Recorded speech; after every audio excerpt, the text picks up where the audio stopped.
কাউকে কথা দিয়ে যদি না রাখেন, এরকম প্রত্যেকটা প্রমিস কমিটমেন্টের ব্যাপারে আপনি জিজ্ঞাসিত হবেন। ছেলে মেয়েদের কথা দিলে কথা রাখবেন, বন্ধু বান্ধবদেরকে কথা দিলে কথা রাখবেন, স্ত্রীকে কথা দিলে কথা রাখবেন। প্রমিস দিলে এটা রাখতে হবে, কারণ এর ব্যাপারে জিজ্ঞেস করা হবে। নবীদের মধ্যে ইসমাঈল আলাইহিস সালাম ওয়াদা রক্ষার ব্যাপারে খুব বেশি সোচ্চার ছিলেন। সব নবীরাই ছিলেন, উনি বেশি সোচ্চার। এজন্য আল্লাহ বলেন ওয়াজকুর ফিল কিতাবি ইসমাঈল ইন্নাহু কানা সাদিকাল ওয়া'দি ওয়া কানা রাসূলান নাবিয়্যা। উনি ছিলেন সাদিকাল ওয়া'দ, প্রতিশ্রুতি রাখতেন। এক লোকের সাথে ওনার কথা হলো যে আগামীকাল বিকেলে ওনারা দেখা করবেন। ইসমাঈল সাল্লাম বিকেলবেলা আগামীকাল যে এক গাছের নিচে কমিটমেন্ট ছিল যে অপেক্ষা করলেন, কিন্তু ওই লোক আসেনি, ভুলে গেছে। ইসমাঈল সাল্লাম ভাবলেন আজকে ভুলে গেছে, মনে হয় আগামীকাল আসবে, আগামীকাল আমি যাবো। এরপরের দিন আল্লাহ নবী ইসমাঈল যে ওই লোকের জন্য ওখানে হাজির, কিন্তু ওই লোক ওই দিনও আসেনি।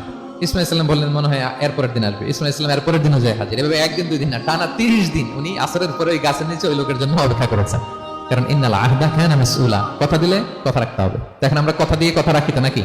রাখেন রাখেন, সবাই বলেন এই চেষ্টা করতে হবে, রাইট?